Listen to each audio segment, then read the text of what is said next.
예, 안녕하십니까. 예. 하나님은 우리를 생명싸개 속에 싸시는 분이십니다. 우리 옛날에 어른들이 보면은 귀중한 물건은 아주 좋은 보자기에 싸서 장롱 깊이 이렇게 감추어두는 것을 봅니다. 하나님은 우리를 생명싸개 속에 싸시는 분이십니다. 오늘 주님이 우리에게 주시는 말씀은 사무엘상 25장 2절입니다. 사무엘상 25장 29절. 사람이 일어나서 내 주를 쫓아 내 주의 생명을 찾을지라도 내 주의 생명은 내 주의 하나님 여호와와 함께 생명싸개 속에 쌓였을 것이요 내 주의 원수들의 생명은 물매로 던지듯 여호와께서 그것을 던지시리라. 아멘. 우리 하나님께서 우리를 생명싸개 속에 싸고 있는 것입니다. 자, 이것은 하나님의 완벽한 그런 보호를 우리에게 알려주는 것입니다. 보호라는 것은 약한 것을 우리가 이렇게 지켜주는 것을 보호라고 말하죠. 성경에서 보호라는 단어는 하나님께서 그의 백성을 보호한다, 지킨다 이런 의미로 많이 쓰였습니다. 그래서 이제 구약성경에 보면 신명기 32장 10절에도 보면은 여호와께서 그를 항무지에서 짐승의 부르짖는 광야에서 만나시고 호위하시며 보호하시며 자기 눈동자같이 지키셨도다. 자, 이 짐승들이 부르짖는 광야에서 자기의 백성들을 눈동자와 같이 지키시고 보호했다 이겁니다. 눈동자라는 것은 아주 민감한 부분이죠. 조그만 바람이 불어도 먼지가 날려도 민감하게 움직이면서 그것을 눈꺼풀이 보호하는 것을 볼 수가 있습니다. 하나님이 하나님의 백성들을, 하나님의 자녀들을 생각할 때는 마치 하나님의 눈동자와 같이 귀중하고 민감한 부분이라 이겁니다. 그래서 즉각적으로 신속하게 하나님의 자녀들을 보호하신다 이런 약속을 하고 있습니다. 그런데 신약 성경에 들어가면은 단지 어떤 육체적이나 혹은 유형적인 어떤 보호가 아니라 우리의 영혼의 그러한 위험, 우리의 믿음을 하나님이 지켜서 완전히 보호하신다 그런 의미가 많이 표현이 되어 있습니다. 그래서 요한복음 10장 29절에도 보면은 저희를 주신 내 아버지는 만유보다 크심에 아무도 아버지 손에서 빼앗을 수 없느니라. 일단 하나님께서 우리를 택하였을 때는 하나님의 손에서 우리를 빼앗을 수가 없다 이겁니다. 마귀가 불신앙이 시련이 우리를 하나님의 손에서 우리 영혼을 빼앗을 수가 없다 이겁니다. 하나님은 모든 것 만유보다 크심으로 강한 능력과 힘을 가지심으로 강한 지혜를 가지고 계심으로 하나님의 손에서 우리를 빼앗을 자가 없다 이겁니다. 그래서 우리가 천국에 이르기까지 우리를 완전히 보호해서 천국까지 도달하게 하신다 이겁니다. 베드로전서 1장 5절은 말하고 있습니다. 너희가 말세에 나타내고 예비하신 구원을 얻기 위하여 믿음으로 말미암아 하나님의 능력으로 보호하심을 입었나니. 자, 마지막 우리가 구원을 영원한 천국에 들어가는 것을 위해서 하나님께서는 하나님의 능력으로 우리를 보호하신다는 약속인 것입니다. 자, 하나님은 생명싸개로 우리를 보호하시는, 싸서 보호하시는 분이신 것입니다. 우리가 현실적으로 아무리 위험과 어려움의 순간이 있다 할지라도 하나님은 생명싸개로 우리를 싸서 보호하시는 분이십니다. 자, 오늘 본문 말씀에 돌아가면 오늘 본문 말씀은 다윗과 아비가일 사이의 그 대화의 한 부분입니다. 다윗은 사울에게 쫓겨가지고 이 바란 광야라는 사해 옆에 그 서쪽에 있는 그 지역에서 방랑 생활을 하고 있을 때였습니다. 그러나 다윗에게는 수백 명의 그러한 부하들이 그를 따르고 있었습니다. 같이 생활하는 그러한 사람들이 있었습니다. 그런데 그 지역에는 나발이라는 큰 그러한 부자가 살고 있었습니다. 수천 마리의 양과 소와 염소와 그리고 여러 가지 농작물을 기르고 있었습니다. 그런데 다윗이 그곳에서 생활함으로 그 대적들이 적들이 그 지역을 침략하지 못했기 때문에 사실은 나발의 그 생업을 사실은 다윗과 그 부하들이 지켜주는 그러한 역할을 했던 것입니다. 그런데 이제 양털을 깎을 때가 되어서 다윗은 부하 한 10명 정도를 보내서 우리가 너희를 위해서 이렇게 너희의 생업을 보호했으니까 우리 여기에 부하들이 많이 있으니까 사람들이 많이 필요한 것이 있으니까 조금만 도와달라 이렇게 이제 요청을 했던 것입니다. 자, 이스라엘에 있어서 양털을 깎는 시기는 말하자면 농업국가라고 본다면은 농산물을 수확하는 그런 기간이죠. 그래서 이제 인심이 여러 가지 연약하고 부족한 사람들을 돕는 그러한 이제 것이 일반적인 전통이었고 또 하나님도 그것을 명령했던 것입니다. 그런데 나발은 사실은 다윗과 그 사람들로부터 은혜를 입었지만은 그 보낸 소년들을 무시를 하고 다윗이 어떤 놈이냐? 나는 그런 사람 모른다. 그러면서 그들을 맨손으로 되돌려 보냈던 것입니다. 그래서 다윗은 이제 소년들이 맨손으로 와서 그것을 보고하자 엄청나게 화가 났던 것입니다. 그래가지고 당장 부하 400명을 이끌고 가서 나발과 그 가족을 몰살시키기 위해서 달려갔던 것입니다. 그런데 이 소식을 나발의 그 아내였던 아비가일이 듣게 되었습니다. 아비가일은 남편과는 달라서 굉장히 지혜로운 그러한 여인이었습니다. 아비가일은 순간적으로 자기가 잘못했다는 걸 알고 남편이 잘못했다는 것을 알고 여러 가지 요리를 하고 또 과일들을 준비하고 또 이제 고기들을 구워서 이제 다윗을 환영하러 또 용서를 빌러 이제 가게 된 것입니다. 아비가일은 다윗을 만나서 그 선물을 먼저 바치고 다윗이여 당신은 정말로 위대한 이스라엘의 군인이고 이스라엘 구할 지도자인데 만약에 당신이 내 남편을 죽여버린다면은 사람의 인명을 가벼이 하고 죽였다고 많은 사람들이 당신을 나쁘다고 말을 할 것이 아닙니까? 그러니까 당신은 이미 하나님이 택한 하나님의 귀한 일꾼인데 이렇게 간단하게 살인을 저질러서 그런 악명을 가진다면은 그것이 오히려 당신에게 해가 되니까 용서해 주십시오. 여기에 남편이 실수로 그랬으니까 이 선물을 가지고 가서 용서해 주십시오 하고 이제 그 선물을 바쳤습니다. 내 주의 생명은 주 하나님 여호와와 함께 생명싸개 속에 쌓였을 것이요.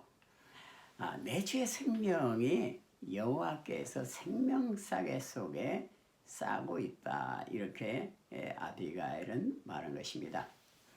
아비가일은 다윗의 생명을 하나님이 생명싸개 속에 싸고 있는 것을 고백했던 것입니다. 자, 이것은 놀라운 신앙 고백인 것입니다.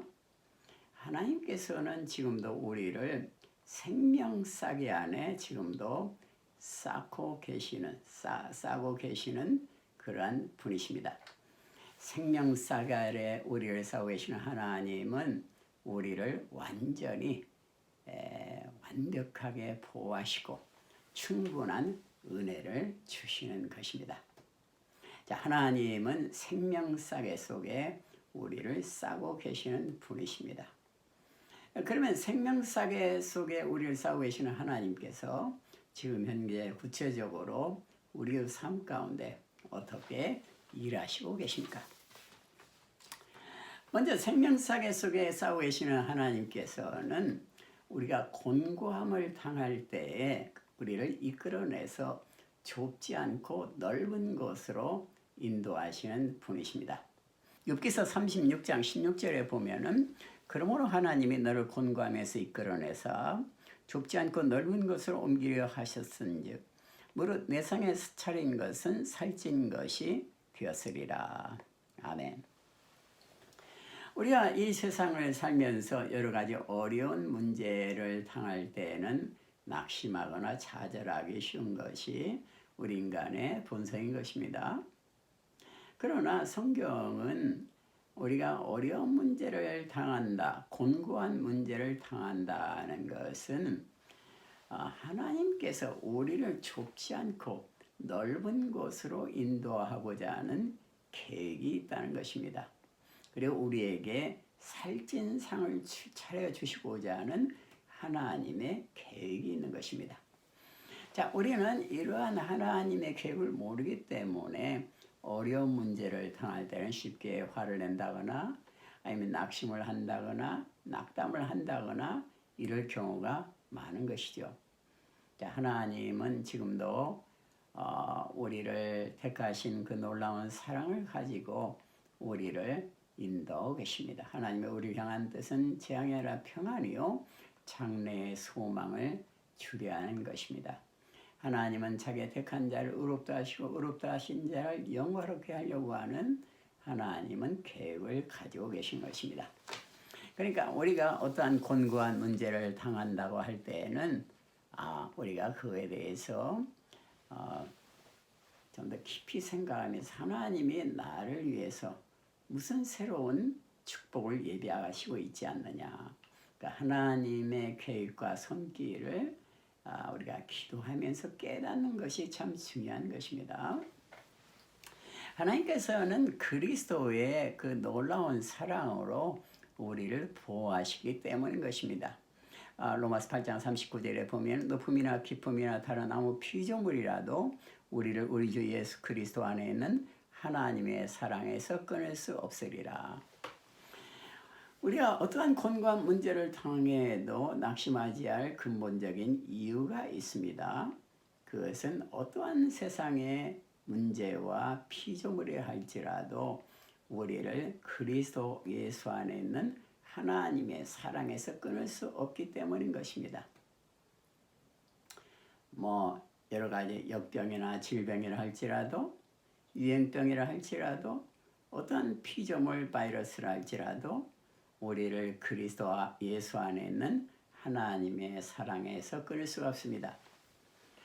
보이지 않는 그런 세균이 아무리 강하다 할지라도 보이지 않는 그러나 영원히 흐르고 있는 예수님의 사랑을 이길 수는 없습니다.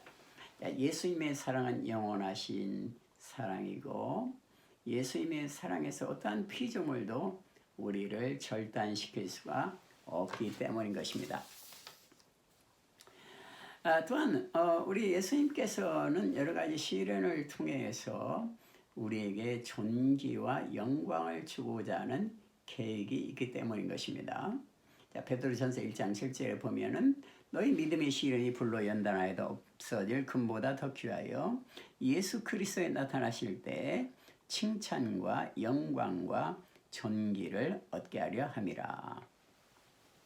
자, 우리가 이 세상의 시련을 당하는데 그것은 사실은 어려움이라기보다는 불로 연단하여 없어질 금보다 더 귀한 더 귀한 것이다 이렇게 말하고 있습니다. 그것은 결국은 이 시련이라는 것은 금을 정련해서 순금이 나오듯이 우리를 영광스럽게 하고 우리를 존귀하게 하는 그런 하나님의 과정, 계획이기 때문인 것입니다.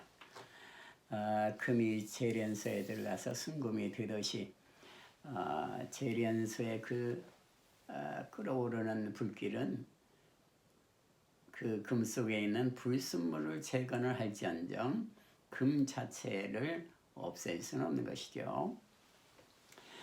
그래서 시련을 통해서 우리는 오히려 더 영광스럽게 존귀하게 하나님의 자녀로서의 모습을 이뤄가면서 인격적으로도 성숙하게 되는 것입니다.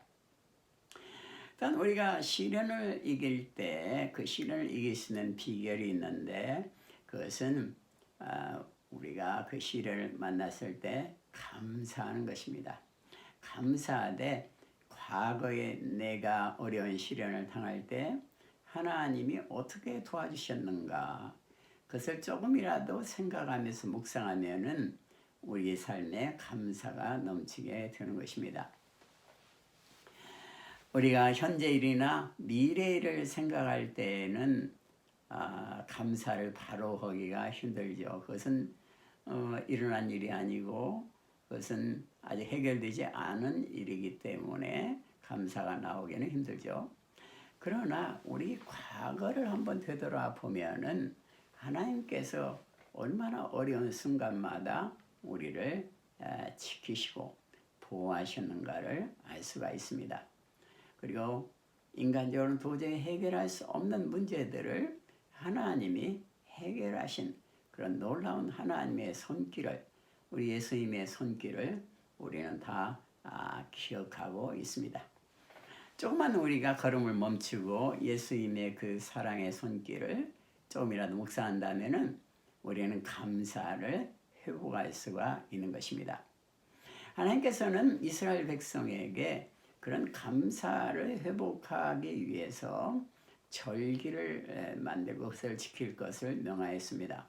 그것은 유월절이라는 그런 절기였는데 유월절은 사실은 지금 생각하면은 부활절이라고 볼 수도 있습니다. 죽음을 이기고 부활하신 예수님. 유월절은 감사를 하는 건데 유월절은 특별히 이제 그 효모가 없는 그러한 빵을 먹으라고 그랬습니다. 무교병을 먹으라고 했습니다. 이스트를 넣지 않은 빵은 부풀지 않기 때문에 따뜻하고 맛이 없는 것이죠. 이스라엘 백성이 애굽에서 탈출을 할 때 하나님은 그들에게 그러한 무교병을 먹으라고 명했던 것입니다. 급하였기 때문에 빵을 맛있게 만들어서 먹을 여유가 없었던 것이죠. 나중에 이스라엘 백성이 이제 애굽 세방이 되어서 가나안 땅에 들어간 후에 이제 무교절을 이 유월절을 지키라고 그랬습니다. 유월절은 과거에 그 노예 생활을 했던 그런 고난을 생각하고 그럼에도 불구하고 하나님께서 자기 자신들을 해방하여 주었던 하나님의 그 은혜를 기억하기 위함이었습니다. 사실은 이런 유월절 행사 때 예수님이 십자가에 돌아가셨습니다. 그 유월절이라는 것은 깊은 의미가 있는 것이죠. 유월절의 행사의 근본적인 깊은 의미는 사실은 예수님의 은혜를 우리가 기억하고 감사하는 것입니다. 이스라엘 백성의 애굽에서 그 유월절 어린 양의 피를 문설주에 바름으로 그들이 애굽의 그런 압제에서 구원이 되어서 출애굽을 할 수가 있었습니다. 마찬가지로 우리도 역시 예수님의 보혈이 우리 영혼에 발라짐으로 우리는 죄와 저주에서 온전히 해방을 받고 승리할 수가 있게 된 것입니다. 우리는 이스라엘 백성이 유월절 무교절 그 행사 때 그 무교병을 먹으면서 하나님의 은혜를 감사했듯이 우리가 조금이라도 예수님의 은혜를 감사한다면은 우리는 우리가 닥치는 어떠한 고난도 이길 수가 있고 승리할 수가 있는 것입니다. 또한 하나님은 생명사계로 우리를 지금도 보호하시는데 그것은 하나님이 우리를 결코 떠나지 않고 버리지 않는 것을 통해서 우리가 확신할 수가 있습니다. 자, 신명기 31장 6절에 보면은 너는 마음을 강하게 하고 담대히 하라. 그들을 두려워 말라. 그들 앞에서 떨지 말라. 이는 내 하나님 여호와 그가 너와 함께 행하실 것임이라. 반드시 너를 떠나지 아니하시며 버리지 아니하시리라. 가나안 땅을 눈앞에 된 이스라엘 백성의 하나님 모세를 통해서 그들에게 명령한 것입니다. 마음을 강하게 하고 담대히 하라. 두려워 말라. 떨지 말라. 너희 하나님 여호와가 너희 앞서서 행하신다. 너를 떠나지 않고 버리지 아니하리라. 가나안 땅에 아무리 큰 대적이 있다 할지라도 두려워하지 말라. 너희 하나님이 너와 함께하고 너를 떠나지 않고 너를 도우실 것이기 때문이다. 이렇게 하나님 모세를 통해서 이스라엘 백성에게 명하여 된 것입니다. 자, 우리가 세상을 살며 닥치는 여러 가지 환난과 어려움을 생각할 때마다 우리의 마음이 힘이 상실이 될 때가 있는 것입니다. 그러나 주님은 두려워하지 말라 이렇게 말하고 있습니다. 너는 약할지라도 전능자이신 내가 너를 결코 떠나지 않는다. 너를 도와주겠다. 너의 앞서가면서 내 대적을 무찌르겠다. 이렇게 약속하고 있는 것입니다. 우리가 선교 활동을 하는 것도 마찬가지인 것입니다. 선교 활동을 하는데 인간적으로 생각할 때는 여러 가지 현실적으로 생각할 때는 어려움만 생각이 들 수도 있죠. 그러나 우리의 가장 큰 자산은 예수님, 하나님이 우리와 함께 한다는 사실인 것입니다. 하나님이 결코 우리를 떠나지 않는다는 것은 우리의 그 어느 것보다도 큰 자산이요, 힘이요, 능력이 되는 것입니다. 자, 생명사계로 우리를 보호하시는 하나님께서는 그리스도를 통해서 우리에게 능력과 지혜를 주십니다. 우리는 능력이 필요하고 시시때때로 지혜가 필요합니다. 그런데 그런 능력과 지혜는 예수 그리스도를 통해서 우리에게 주어집니다. 예수님은 왜 우리의 능력과 지혜가 되십니까? 자, 고린도전서 1장 24절을 말합니다. 오직 부르심을 입은 자들에게는 유대인이나 헬라인이나 그리스도는 하나님의 능력이요 하나님의 지혜니라. 그러면 예수님이 왜 하나님의 능력이요 지혜가 되십니까? 그 이유는 간단합니다. 예수님의 살을 먹고 예수님의 피를 마시는 자는 예수님 안에 거하고 예수님도 그 안에 거하시기 때문인 것입니다. 우리가 예수님의 십자가의 피와 흘리신 피와 찢겨진 살을 조금이라도 묵상하고 그것을 믿는다면은 예수님이 그 자리에 임재하시고 생명사계이신 예수님이 우리를 싸시고 안으시고 우리를 보호하시는 것을 우리는 금방 느낄 수가 있습니다. 예수님은 지금도 성령님으로 생명사계 같은 성령님으로 우리를 지키시고 우리를 지금도 보호하시는 것입니다. 예수님만이 우리를 사망의 몸에서 구원할 수가 있는 것입니다. 우리가 항상 범하기 쉬운 실수는 예수님 없이 여러 가지를 생각하는 것입니다. 예수님이 없이 아무리 그것이 이성적이고 바르다 할지라도 예수님이 없다 하면 그것은 가장 근본적인 핵심을 상실한 것이죠. 자, 예수님은 구원의 유일한 길이요, 문제 해결의 유일한 분이시기 때문인 것입니다. 로마서 7장 24절 25절 말합니다. 오라 나는 공고한 사람이로다. 이 사망의 몸에서 누가 나를 건져내랴. 우리 주 예수 그리스도로 말미암아 하나님께 감사리로다. 그런데 내 자신이 마음으로는 하나님의 법을, 육신으로는 지의 법을 섬기노라. 자, 사도 바울은 자기가 하나님의 일꾼이 되어서 정말로 거룩하게 살고 하나님 앞에 신실하기를 원했을 것입니다. 그런데 그렇게 원하면 원할수록 바울은 자기가 얼마나 곤고한 사람인가. 곤고하다는 말은 비참하다, 불쌍하다, 그러한 의미가 있습니다. 지쳐서 기진맥진한 상태, 그것이 곤고한 상태인 것입니다. 그 이유는 선을 행하지 않고 자신의 알고 있는 율법을 통해 자신을 바라볼 때 악을 행하였다는 것입니다. 바울이 볼 때는. 그래서 그는 결국은 자기가 얼마나 곤고한 사람인가를 깨달았던 것입니다. 하나님의 율법에 비춰볼 때 바울은 자신의 약점을 누구보다도 알고 그것을 보았던 것입니다. 그래서 바울은 그 율법을 공부하고 생각할수록 더욱더 자기가 얼마나 비참한 사람인가, 곤고한 사람인가, 해결의 문을 가지지 않는 그러한 비참한 인간임을 그는 깨달았던 것입니다.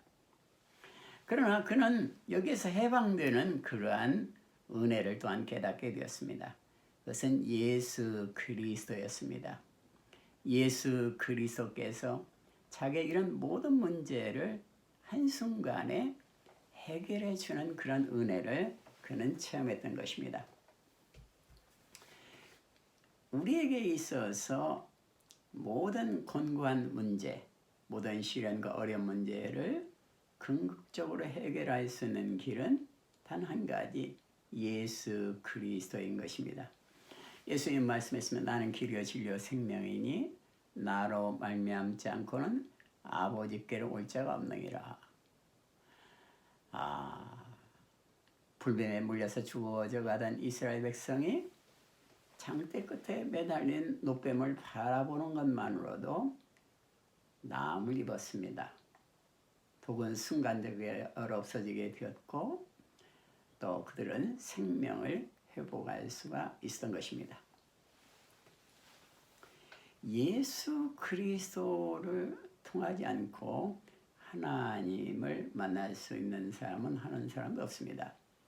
예수님이 십자가에서 테텔레스타이 다 이뤘다고 말했을 때 지성소로 들어가는 휘장이 위에서 아래로 갈라지게 되었습니다.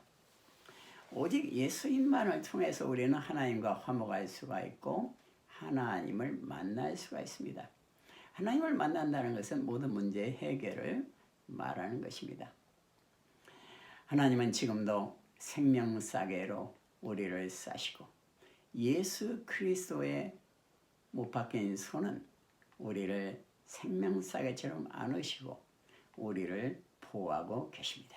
기도하겠습니다. 하나님 감사합니다. 생명싸개로 우리를 보호하시는 예수님의 사랑을 감사를 드립니다. 우리 어떤 순간에서도 이 우리를 완벽하게 보호하는 생명싸개이신 예수님을 의지하게 해 주시옵소서. 예수 그리스도로 말미암아서 우리가 완벽한 보함을 받으며 또한 승리할 수 있도록 인도하여 주시옵소서. 예수님 이름으로 기도드립니다. 아멘. 예, 감사합니다. 할렐루야.